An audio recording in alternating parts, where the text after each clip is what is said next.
आ जाओ पतीसा खा लेते हैं। ये पतीसे वाला भाई आ गया, इनसे हम पतीसा खाते हैं अभी। वालेकुम अस्सलाम, क्या हाल है जनाब अली? खुश हैं, खैरियत से हैं? हमें पतीसा खिलाओ ना, ये बच्चों की भी खिलाओ।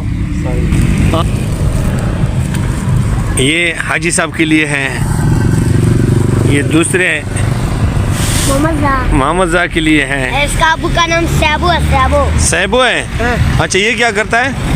वो भी ये इनके लिए है, लेकिन ये कैमरे के सामने नहीं आता है, चुपता है। नहीं, हम ये तो अभी सीख जाएगा, आहिस्ता आहिस्ता सेट हो जाएगा ये।